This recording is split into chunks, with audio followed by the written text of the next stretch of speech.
नमस्कार साथियों। तो कल हम पहला पाठ कर चुके हैं संविधान का। आपका स्वागत है हमारे नए YouTube चैनल ग्लोबल नॉलेज में।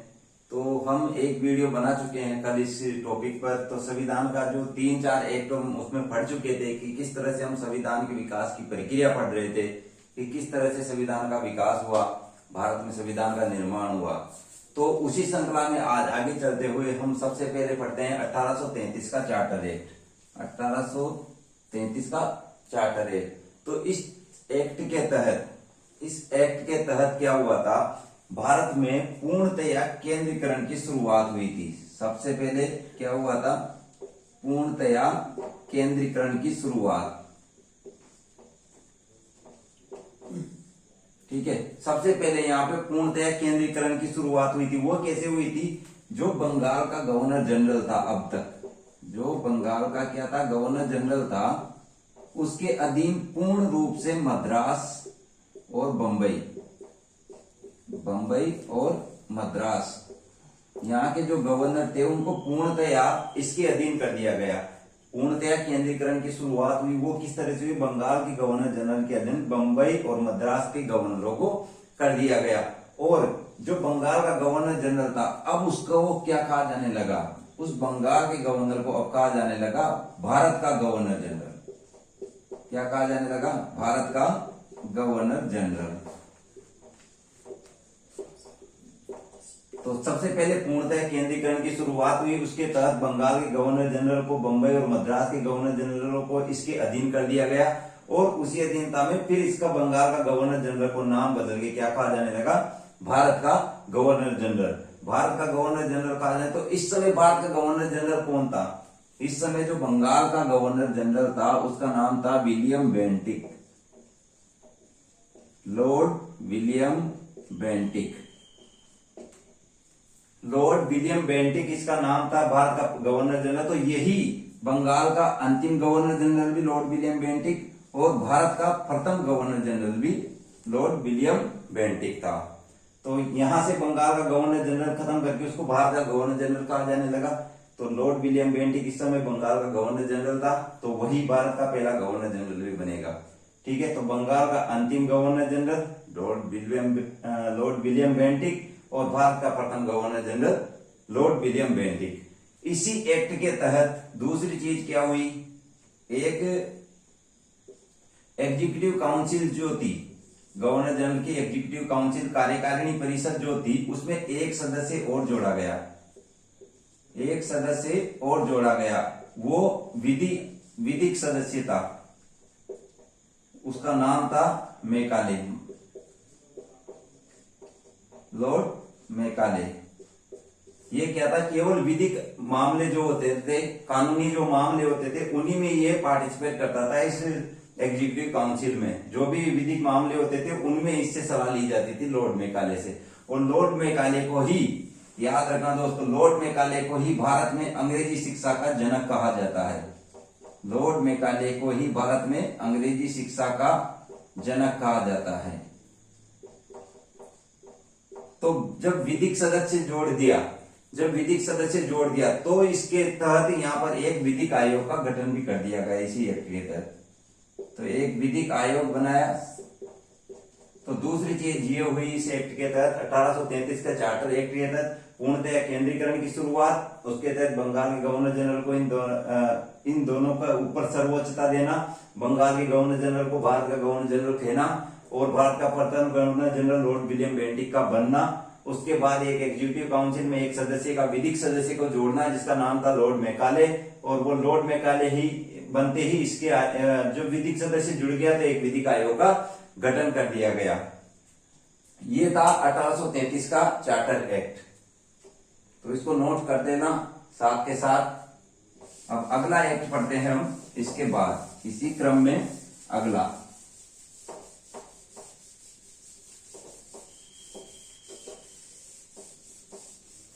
तो 1833 का चार्टर एक्ट की महत्वपूर्ण बातें करी अपन ने। इसके बाद आता है 1853 का चार्टर एक्ट। आज का दूसरा अपना 1853 का चार्टर एक्ट। ये हम इसलिए पढ़ रहे हैं कि इनमें से काफी से आजकल एग्जामों में इनमें से भी क्वेश्चन पूछा जाने लगा है। 1909, 1919, 1935 तो सब पढ़ते हैं, लेकिन पूरी तरह से संवैधानिक क्रम कैसे बनता है तो वो एक आर्टिकल अपन को, एक एक्ट अपन को पढ़ना पड़ेगा, और उसी आधार पे हम इन चीजों को कवर कर रहे हैं। आजकल इनसे क्वेश्चन आने लगे हैं इस वजह से। तो इस एक्ट के तहत क्या हुआ, अब आपको पता है जब विधिक आयोग बन चुका है, विधिक सदस्य बन चुका है, तो सबसे पहले इससे विभागीकरण की शुरुआत की गई। तो इस एक्ट के तहत सबसे पहले विधिक आयोग बनते, विधिक आयोग विधायी कार्यों को, जो विधिक आयोग बनते क्या हो गया, विधायी कार्य जो थे, विधायी कार्य को कार्यकारी कार्यों से अलग किया गया। सबसे पहले तो ये विधायी कार्यों, विधिक आयोग बन गया था, तो विधायी कार्यों को कार्यकारी कार्यों से अलग किया गया। इसी एक्ट के माध्यम से सबसे पहले भारत में खुली प्रतियोगिता शुरू की गई। खुली प्रतियोगिता के तहत भर्ती प्रक्रिया शुरू की गई। तो खुली प्रतियोगिता शुरू की गई, और उसी के तहत खुली प्रतियोगिता का जो भर्ती करी जानी थी, उसी के तहत उसके लिए एक समिति बनाई गई थी, जिसको मैकाले समिति कहा जाता है। मैकाले समिति 1854 में, तो 1854 में एक मैकाले समिति कहा जाता है, उसका अध्यक्ष था लॉर्ड मैकाले। ठीक है, जो विधिक सदस्य जोड़ा गया था, हमने 1833 के चार्टर एक्ट में पढ़ा था, जो विधिक सदस्य जोड़ा गया था लॉर्ड मैकाले। अगले आयोग में उसमें खुली प्रतियोगिता का आयोजन किया गया, और उसका सदस्य मैकाले समिति बनाई गई उस भर्ती प्रक्रिया को पूर्ण कराने के लिए, और उसका अध्यक्ष था लॉर्ड मैकाले। इसीलिए मैकाले को भारत में अंग्रेजी शिक्षा का जनक कहा जाता है। ठीक है, तो ये था 1853 में, इसमें यही हुआ था, केवल विधायी कार्य को कार्यकारी से अलग किया गया था, वो खुली प्रतियोगिता। तो काफी सारा क्वेश्चन आता है कि भारत में खुली प्रतियोगिता का शुरू कौन से एक्ट के तहत हुआ था, तो वो था 1853 का चार्टर एक्ट। इसको उतार लेना।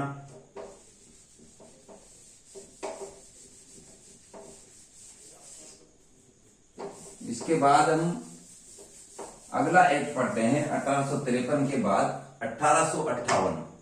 अब देखो दोस्तों, अब यहां पर ईस्ट इंडिया कंपनी को समाप्त कर देंगी ब्रिटिश। जब 1857 की क्रांति हुई थी तो उससे काफी ज्यादा नुकसान हुआ था, इसलिए ब्रिटिश सरकार ने ईस्ट इंडिया कंपनी को बिल्कुल खत्म कर दिया, और यहां से भारत का शासन ताज के शासन के अधीन आता है।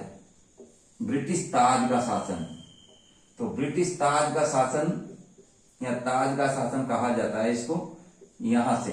तो इसके तहत जो पहला एक्ट था वो था 1858 का भारत शासन अधिनियम।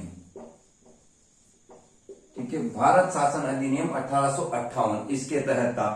तो इस एक्ट के तहत क्या क्या किया गया, तो इस एक्ट के तहत भारत का जो गवर्नर जनरल था, लॉर्ड कैनिंग था पहला भारत का गवर्नर जनरल, तो भारत के गवर्नर जनरल पद को भी अब समाप्त कर दिया गया। इस एक्ट के तहत जो गवर्नर जनरल था उसका पद समाप्त करके उसको क्या कहा जाने लगा, भारत का वायसराय।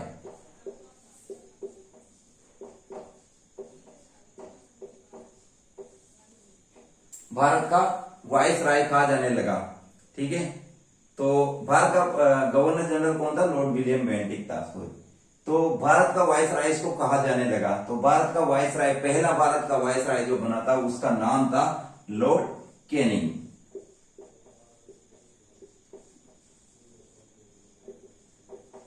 लॉर्ड कैनिंग कौन था भारत का प्रथम वायसराय, लॉर्ड कैनिंग। और अंतिम गवर्नर जनरल, जो पहले गवर्नर जनरल का जो पद था उसको समाप्त करके अब क्या कहा जाने लगा, उसको भारत का वायसराय कहा जाने लगा। और पहला भारत का वायसराय था लॉर्ड कैनिंग। तो लॉर्ड कैनिंग को दयालु वायसराय भी कहा जाता है। ये क्वेश्चन आ चुका है, दयालु वायसराय किसको कहते हैं, तो लॉर्ड कैनिंग को दयालु वायसराय कहा जाता है। क्योंकि क्यों कहा जाता है इसको दयालु वायसराय, क्योंकि जब 1857 की क्रांति हो गई थी तो इस समय ब्रिटिश ताज ने अपने शासन के अधीन लिया था भारत का। तो ब्रिटिश ताज ने 6 बड़े बड़े आश्वासन दिया था रानी विक्टोरिया ने। महारानी थी वहां की उस समय, तो रानी विक्टोरिया ने 6 बड़े आश्वासन दिए थे इस एक्ट के तहत। भारत में सुशासन उपलब्ध कराने के लिए 6 बड़े आश्वासन दिए थे। उसमें एक आश्वासन था कि जो 1857 की क्रांति के दौरान जो ब्रिटिश सरकार ने अंग्रेजों जेलों में कैद किए थे, फांसी की सजा दी गई थी जिन सेनानियों को, उनको फांसी की सजा माफ कराई थी लॉर्ड कैनिंग ने। इसलिए इसको दयालु वायसराय कहा जाता है। ठीक है, इसको दयालु वायसराय इसलिए कहा जाता है। तो भारत का वायसराय बना था पहला लॉर्ड कैनिंग। रानी विक्टोरिया ने 6 बड़े आश्वासन दिए थे और एक घोषणा पत्र तैयार किया था, उसको इलाहाबादी घोषणा पत्र भी कहा जाता है। जो रानी विक्टोरिया का घोषणा पत्र था उसको इलाहाबादी घोषणा पत्र, शाही घोषणा पत्र,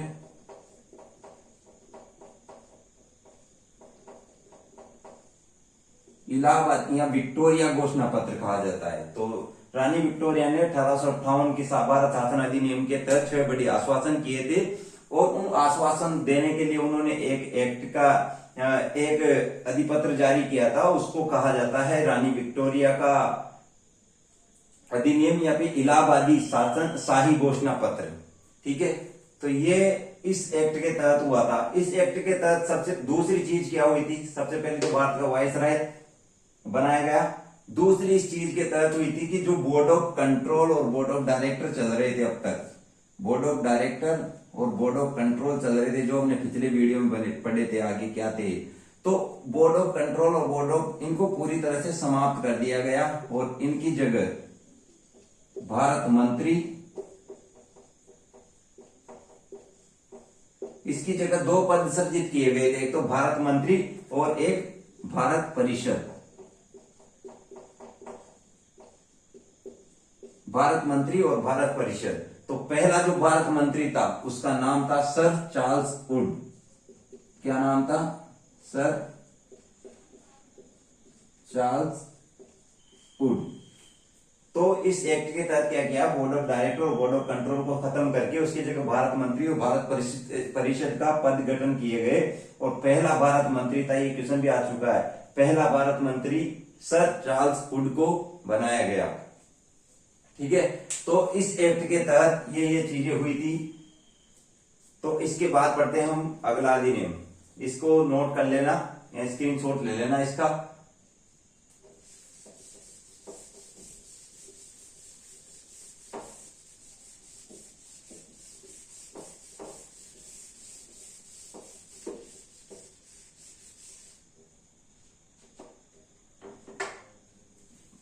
तो अगला पढ़ते हैं हम ताज के शासन के अधिनियम के तहत ही। इसके बाद आता है अपना 1861 का 1861 भारत शासन अधिनियम। तो भारत शासन अधिनियम 1861 आता है। इसके तहत केवल एक चीज हुई थी, विभागीकरण की शुरुआत हुई थी। इसके तहत जो हमने वो एक्ट पढ़ा था उसमें तो विभागीकरण, कार्यों का विभागीकरण किया गया था, यहां पे विभागीकरण की शुरुआत की गई थी। इस एक्ट के तहत विभागीकरण की शुरुआत की गई थी। इसमें क्या है, पुलिस व सैन्य प्रशासन को अलग अलग कर दिया गया था। मतलब पुलिस प्रशासन अलग था और सैन्य प्रशासन को अलग कर दिया गया था पुलिस प्रशासन से। तो ये विभागीकरण की शुरुआत की गई थी इस अधिनियम के तहत। इसके बाद आता है लास्ट अपना, इसके बाद वाला 1892 का भारत शासन अधिनियम।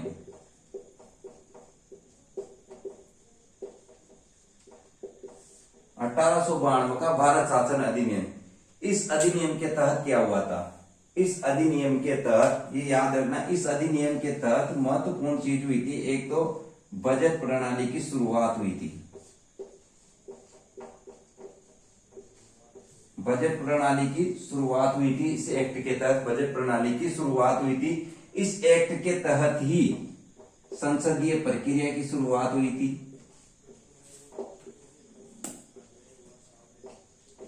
संसदीय प्रक्रिया की शुरुआत हुई थी और इस एक्ट के तहत ही सबसे पहले निर्वाचन प्रक्रिया भी शुरू हुई थी।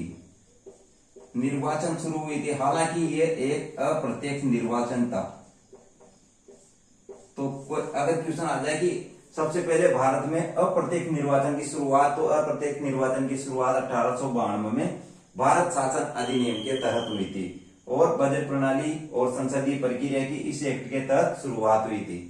तो ये थे कुछ एक्ट जो कि आज की वीडियो में हमने कवर किए। आपको ये वीडियो अच्छा लगा हो तो इसको लाइक करना, आगे शेयर करना। अगले वीडियो में हम कवर करेंगे 1909, 1919 और 1935 और 1946 में, जब भारत की संविधान सभा का गठन हो जाएगा। इसके बाद हम संविधान के एक एक टॉपिक को एक एक वीडियो के तहत कंप्लीट करेंगे और बहुत जल्दी फास्ट तरीके से करेंगे। ये अधिनियम तो क्या है, इसमें एक साथ टाइम ज्यादा लगता है, इसलिए वीडियो ज्यादा लंबा बन जाता है। तो आपको ये वीडियो कैसा लगा, इसको ज्यादा से ज्यादा लाइक करें और अपने दोस्तों को शेयर करें और देखते रहिए। ये बहुत काम की चीजें हैं, आपको बहुत काम आएगी, आप बहुत याद करेंगे कि वास्तव में हमने पढ़ा था कहीं से और वो एग्जाम में आया है। तो शुक्रिया, आप सबका बहुत बहुत धन्यवाद। देखते रहिए और सब्सक्राइब कीजिए और अपने दोस्तों को शेयर कीजिए इस चैनल को। Thank you.